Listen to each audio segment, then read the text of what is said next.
Imagine living in a place where you've seen almost everything. You know every corner, every street, every person. And then one day, you look toward the surface and think, what if there's something more? Sounds exciting, right? Well, for Ariel, it's also a little dangerous, because there's one tiny problem. She's a mermaid, and humans are definitely not supposed to be part of her world. Hey, I'm Emma, and today we're going under the sea with the Little Mermaid while learning English with the movie. We'll follow Ariel, talk about her dreams, her family, her adventures, and of course, Prince Eric. Because apparently, falling in love with someone you've barely spoken to is a perfectly reasonable plan. We'll also discover some useful vocabulary along the way. Whenever we hear an interesting word, I'll put it on our vocabulary board. So relax, listen, and enjoy the story with me. Let's dive in. Ariel is a young mermaid who lives under the sea with her father, King Triton. And Ariel is curious about the human world. Very curious. She collects objects from ships that have sunk underwater. Forks, dishes, strange little objects. Things humans use every day. And there's something really funny about Ariel's collection. She doesn't even know what most of the things are for. She has a fork, and she thinks it's a special comb. Imagine going into someone's house, seeing a fork, and saying, "Oh, what a beautiful hairbrush." But Ariel doesn't care. She's fascinated by humans. She wants to know how they live, what they eat, what they do, and most importantly, what it's like to live on land. But Ariel's father doesn't approve. King Triton believes humans are dangerous. He doesn't want Ariel anywhere near the surface, and he certainly doesn't want her collecting human objects. Ariel, however, doesn't exactly follow instructions. Let's just say she's not the kind of person who hears, "Don't do that," and thinks, "Absolutely, I won't." She wants to explore. And that's our first vocabulary word for the board: explore. Ariel wants to explore a world she's never experienced. And that desire is what pushes the entire story forward. One night, Ariel swims toward the surface with her little fish friend Flounder, and they see a ship. There's music, people are celebrating, and Ariel sees him, Prince Eric. She's fascinated. She watches him from a distance. She doesn't know him. She hasn't spoken to him, but she's immediately interested. Which, let's be honest, is a very Ariel thing to do. But then, a terrible storm begins. The waves become enormous, the ship is damaged, and Eric falls into the water. Ariel swims toward him. She rescues him and brings him to shore. Eric is unconscious. Ariel stays beside him. She watches him, and when he finally wakes up, she quickly hides. Because of course she does. She saves the guy, but doesn't actually introduce herself. Eric remembers her voice. He knows someone rescued him, but he doesn't know who she is, and Ariel becomes completely fascinated by him. Back under the sea, Ariel can't stop thinking about the human world. She wants to see the surface. She wants to experience it. She wants to know what it's like to walk, to dance, to live somewhere beyond the ocean. And that's when we get another word for the board: surface. The surface is the top of something. In this story, it's the world above the ocean, the place Ariel desperately wants to visit. Ariel's father becomes increasingly worried. He doesn't understand why she wants to be part of the human world. And when he discovers Ariel's collection of human objects, he gets furious. He destroys it. Ariel is heartbroken. Those objects weren't just objects to her. They represented a world she dreamed about, a world she didn't understand yet, but wanted to discover. And after her father leaves, Ariel feels completely alone. That's when someone else enters the story: Ursula, the sea witch. And Ursula knows exactly what Ariel wants. She offers Ariel a deal. Ariel can become human, but there's a price. She will have to give Ursula her voice. Yes, her voice. The one thing Ariel needs to communicate with Eric is exactly what she gives away. Honestly, that's probably something you should think about before signing a magical contract. Always read the fine print, even underwater. Ariel accepts the deal, and suddenly, she has legs. She can walk. She can experience the human world. But she can't speak. And that creates a huge problem, because now Ariel has to communicate without her voice. She has to find another way. And that's where another vocabulary word comes in: gesture. A gesture is a movement you make to communicate an idea or feeling. Ariel can't explain what she wants with words, so she uses her hands, her face, her expressions. And honestly, sometimes we communicate more with gestures than with words. Think about when someone asks, "Are you okay?" And you just go, "Yeah." That little movement can say a lot. Ariel arrives on land, and everything is new. She has legs. She can walk. She can feel the ground. She can explore the human world. But walking isn't exactly easy. Imagine having spent your entire life swimming, and suddenly someone says, "Okay, now walk." Ariel has absolutely no idea what she's doing. But she's excited. She doesn't give up. She keeps trying. And that's another word for our vocabulary board: stumble. Ariel stumbles as she learns to walk. She falls. She gets back up. And she keeps going. And honestly, that's a pretty good metaphor for learning English, too. Sometimes you stumble. You say something wrong. You forget a word. You pronounce something badly. And that's okay. You get back up and try again. Eventually, Ariel meets Prince Eric again. He doesn't recognize her as the girl who rescued him, but he remembers her voice. And now, Ariel can't speak. So Eric is confused. Who is she? Where did she come from? Why does she keep looking at him like that? And Ariel is probably thinking, "I know you," but she can't say it. So she tries to communicate through gestures. Eric becomes curious about her, and slowly, they begin spending time together. Meanwhile, Ursula is watching everything.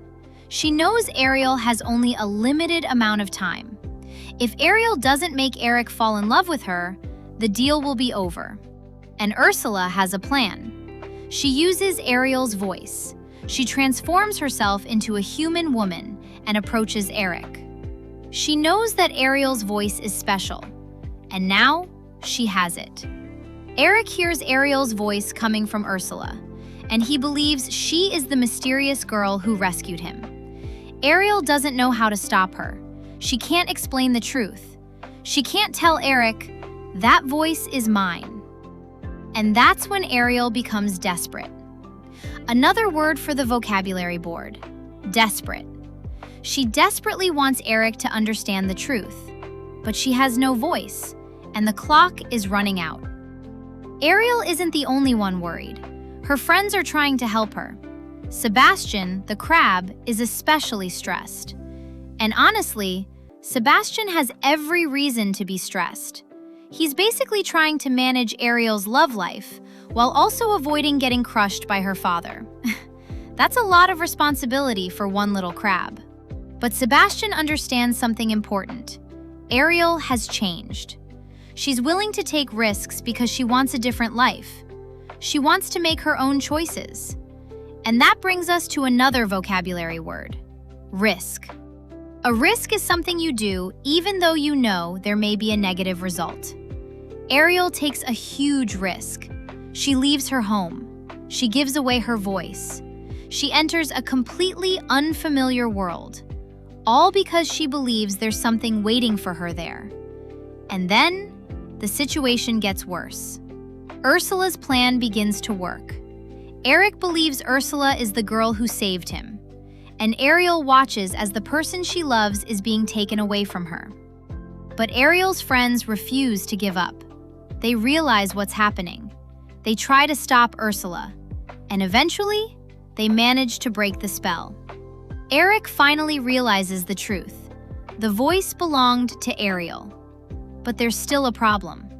Ursula has Ariel's contract, and she intends to use it against her. Ariel has to fight for her freedom. And this is where the story becomes much more than a romance. Ariel isn't just fighting for Eric. She's fighting for her own freedom. That's another word for the vocabulary board: freedom. She wants the freedom to decide what kind of life she wants. Not the life her father chose for her. Not the life Ursula offers her. Her own life. The final battle begins.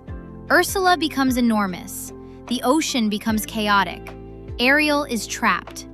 Eric tries to help, and everything seems completely out of control. But Ariel refuses to give up. She keeps fighting. She keeps moving. And eventually, Eric manages to defeat Ursula. The spell is broken. Ariel's voice is restored. And finally, she can speak. Imagine that moment. You've spent all this time unable to say what you feel, and suddenly, you can. That must feel incredible. King Triton finally understands something. Ariel isn't a little girl anymore. She's growing up. She's making choices.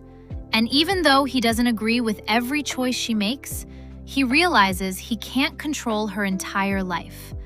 That's difficult for him, because parents often want to protect their children. But protecting someone doesn't mean controlling every decision they make. Triton sees that Ariel has found something she truly cares about, and he finally gives her the chance to choose. Ariel becomes human permanently.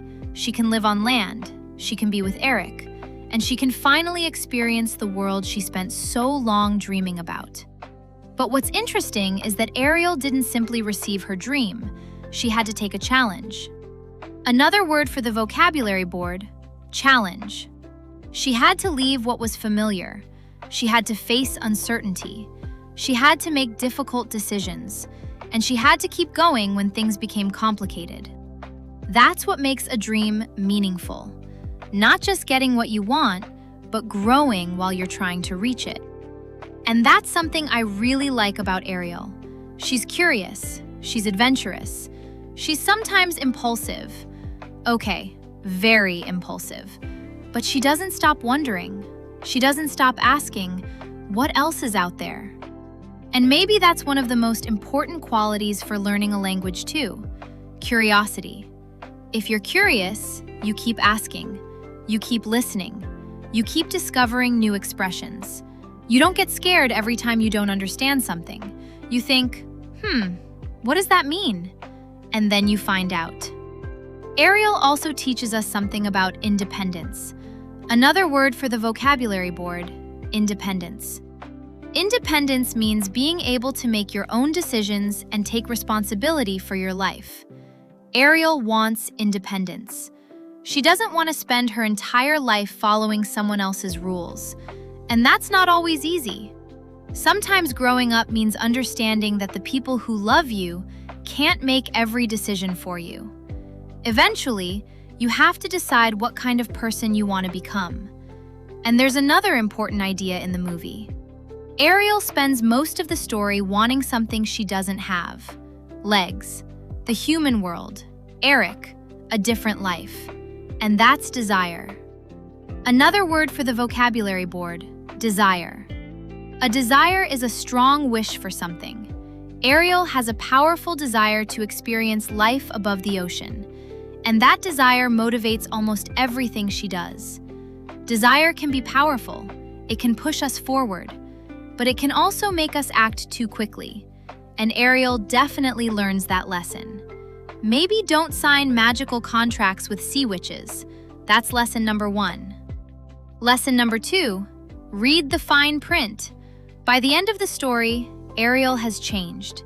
She isn't simply the mermaid who dreamed about the surface. She's someone who has experienced another world. She's made mistakes, she's taken risks, she's fallen in love, she's faced danger, and she's discovered who she wants to be. And maybe that's what growing up really is. You start with an idea of who you are. Then life happens. You make mistakes. You discover new things. You change. And little by little, you understand yourself better. You don't have to know everything at the beginning. Ariel certainly didn't. She just knew, I want to see what's out there. And sometimes, that's enough to begin. And I think that's why The Little Mermaid continues to be such a memorable story. It's not only about a mermaid who falls in love, it's about curiosity, freedom, dreams, risk, family, and the desire to discover a bigger world. Ariel looks beyond the place she knows and discovers that there's an entire world waiting for her. And maybe you can do something similar with English. There's an entire world behind the language. Movies, music, travel, books, conversations, people, experiences you might not have access to yet. So don't worry if you don't understand everything today. You don't need to. Keep exploring, keep listening, keep learning, and eventually, things that once sounded impossible will start sounding familiar. That's part of the journey. Okay, let's review our vocabulary. Listen and repeat with me. Explore, surface, gesture, stumble, desperate, risk, freedom, challenge, independence, desire. 10 words, and these are definitely words worth remembering. I really enjoyed going under the sea with you today, and I hope you enjoyed Ariel's story, but also found a few new words that you can take with you. Remember, don't be afraid to explore, don't be afraid to stumble, and don't be afraid to try something new. Because sometimes, the world becomes much bigger when you finally decide to look beyond what you already know. Thank you for spending this time with me. Keep practicing, keep listening, and keep discovering new things. And please, if you ever meet a sea witch, don't sign anything. I'll see you in the next story. Bye!